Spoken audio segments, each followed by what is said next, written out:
నమస్తే, నేను మీ Prem. Welcome to Khyati connects. 5 రాష్ట్రాల ఎన్నికల ఫలితాలు కేవలం ఆయా రాష్ట్రాలకే పరిమితం కాలేదు. పక్కనే ఉన్న ఆంధ్రప్రదేశ్ పై కూడా వాటి ప్రభావం స్పష్టంగా కనిపిస్తుంది. కూటమి నేతల్లో ఒకవైపు తమ మిత్రపక్షాలు గెలిచాయన్న ఆనందం ఉన్నా, మరోవైపు ప్రజలు ఎప్పుడు ఎలా తీర్పునిస్తారో అన్న ఆందోళన వారిని వెంటాడుతుంది. తమిళనాడులో అందరూ ఊహించినట్లు డిఎంకే రావడం పక్కన పెడితే, సినీ నటుడు విజయ్ స్థాపించిన తమిళగ వెట్రికజగం అనూహ్య విజయం సాధించడం ఏపీ నేతలను ఆశ్చర్యానికి గురిచేసింది. హామీలను అమలు చేస్తున్నాం, చెప్పిన మాటను నిలబెట్టుకుంటున్నాం, ఆర్థికంగా భారమైన అడుగులు ముందుకు వేస్తున్నామన్నది ఏపీ కూటమి నేతల మాట. 5 రాష్ట్రాల ఎన్నికల ఫలితాల విషయంలో ఎన్డీఏ నేతల సమాలోచనలపై ఇవాల్టి పాయింట్ ఆఫ్ వ్యూలో చూద్దాం.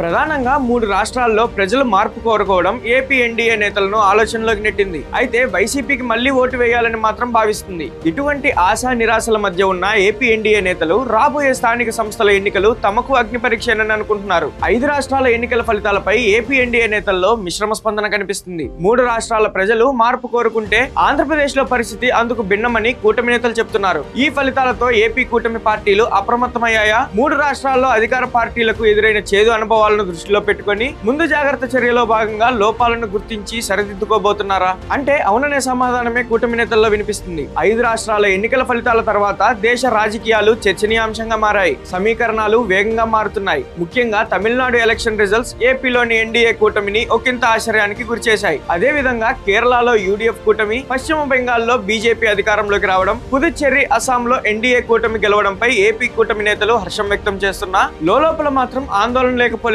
ప్రధానంగా 3 పెద్ద రాష్ట్రాల్లో ప్రజలు మార్పు కోరుకోవడం వెనుక ఉన్న కారణాలను ఏపీలో కూటమి ప్రభుత్వం విశ్లేషిస్తుంది. తమిళనాడులో డిఎంకే మళ్లీ ప్రభుత్వం ఏర్పాటు చేస్తుందని ఎగ్జిట్ పోల్స్ చెప్పినప్పటికీ సినీ హీరో విజయ్ నేతృత్వంలోని టీవీకే విజయం సాధించింది. సినీ గ్లామర్ తో పాటు కులం, అధికార పార్టీ డిఎంకే పై ఉన్న వ్యతిరేకత టీవీకే గెలుపుకు ఒక కారణమని కూటమి విశ్లేషిస్తుంది. ఇదే సమయంలో డిఎంకే గత ఎన్నికల్లో ఇచ్చిన వాగ్దానాలను అమలు చేయకపోవడంతో ఓడిపోయిందని ఏపీ ఎన్డీఏ భావిస్తుంది. ప్రభుత్వంలో పెరిగిన అవినీతి, ఎమ్మెల్యేల వ్యవహార శైలి ప్రజల్లో వ్యతిరేకతకు కారణమైందని అంచనా వేస్తుంది. ఇక టీవీకే పూర్తి సంస్థాగత పటిష్టంగా లేదు. తమిళనాడు వ్యాప్తంగా ప్రచారం చేయకపోయినప్పటికీ విజయ్ నేతృత్వంలోని టీవీకే గెలుపొందడం అక్కడ డిఎంకే పై ఉన్న వ్యతిరేకతలేనని చెప్తుంది. మరోవైపు పశ్చిమ బెంగాల్లో వరుసగా 3 పర్యాయాలు ముఖ్యమంత్రిగా పనిచేసిన మమతా బెనర్జీ నేతృత్వంలోని తృణమూల్ కాంగ్రెస్ పై ప్రజల్లో వ్యతిరేకత పెరగడంతో ఓడిపోయిందని టీడీపీ విశ్లేషించింది. అక్కడ శాంతి భద్రతలపై ప్రజలు పెదవిరిచారు. బంగ్లాదేశ్ లో హిందువులపై దాడులు జరుగుతున్నా దీది ప్రభుత్వం పట్టించుకోలేదని, ఈ కారణాలన్నీ అధికారానికి దూరం చేశాయని చెప్తున్నాయి. కేరళలో ఎల్డీఎఫ్ కూటమిపై వచ్చిన అవినీతి ఆరోపణలతో ప్రజలు మార్పు కోరుకున్నారని విశ్లేషిస్తున్నారు.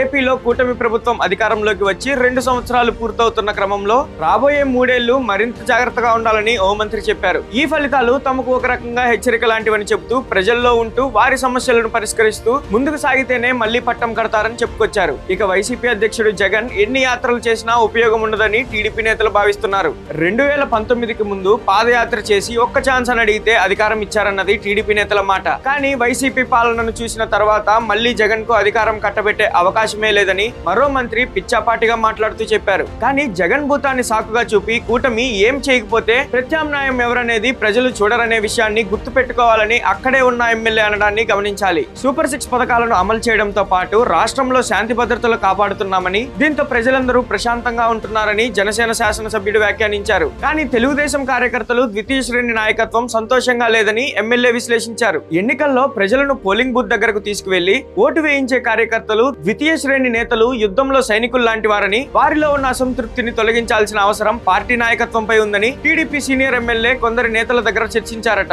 మరోవైపు ఎన్డీఏ 3 రాష్ట్రాల్లో అధికారంలోకి వచ్చిందని ఆనందం మంత్రులకు కనిపించింది. రాబోయే 3 సంవత్సరాల్లో ఎమ్మెల్యేలు, మంత్రులు పార్టీ క్యాడర్ను సంతృప్తిగా ఉంచి అభివృద్ధి, సంక్షేమ కార్యక్రమాలను సమతుల్యతతో అమలు చేస్తే కూటమి విజయం సాధిస్తుందని సానుకూల దృక్పథం ఉన్న మరో ఎమ్మెల్యే వ్యాఖ్యానించారు. ఇప్పుడు ఎన్నికలు జరిగిన రాష్ట్రాలకు ఏపీ పరిస్థితులు భిన్నంగా ఉన్నాయని ఆ శాసనసభ్యుడు చెప్పుకొచ్చారు. 5 రాష్ట్రాల ఎన్నికల ఫలితాలు ఏపీలో కూటమి ప్రభుత్వానికి బీ కేర్ఫుల్ అనే సంకేతాన్ని ఇచ్చాయి. అసంతృప్తులు, విభేదాలను చక్కదిద్ది ముందుకు వెళ్లేందుకు ఏపీలో కూటమి ప్రభుత్వానికి ఉన్న 3 సంవత్సరాలు చాలినంత సమయమని ఓ మంత్రి విశ్లేషించారు. మొత్తం మీద కూటమిలో 5 రాష్ట్రాల ఎన్నికల ఫలితాలు ఒకవైపు ఆందోళన, మరోవైపు ఆనందాన్ని తెచ్చిపెట్టాయి. ప్రత్యేకంగా కూటమిలోని అంతర్గత పరిస్థితులు కూడా కీలకంగా మారుతున్నాయి. ద్వితీయ శ్రేణి నాయకత్వం, కార్యకర్తలు కార్యకర్తల్లో పెరుగుతున్న అసంతృప్తి భవిష్యత్ ఎన్నికల్లో ప్రభావం చూపే అవకాశం ఉందని కొందరు నేతలు అంగీకరిస్తున్నారు. ఎన్నికల సమయంలో బూత్ స్థాయిలో పనిచేసే వారే పార్టీకి బలం. వారిలో నమ్మకం కోల్పోతే పై స్థాయి వ్యూహాలు కూడా ఫలించవని రాజకీయ విశ్లేషకులు హెచ్చరిస్తున్నారు. మరోవైపు ప్రతిపక్షమైన వైసీపీ ఇంకా ఓటర్లలో తన స్థానం నింపుకోవాలని ప్రయత్నిస్తుంది. ఈ నేపథ్యంలో రాబోయే స్థానిక సంస్థల ఎన్నికలు కూటమికి నిజమైన పరీక్షగా మారుతున్నాయి. ఈ 5 రాష్ట్రాల ఫలితాలు ఆంధ్రప్రదేశ్ ఎన్డీఏ ప్రభుత్వానికి ఒక వేకప్ కాల్. అధికారంలోకి వచ్చి 2 ఏళ్లు పూర్తయిన వేళ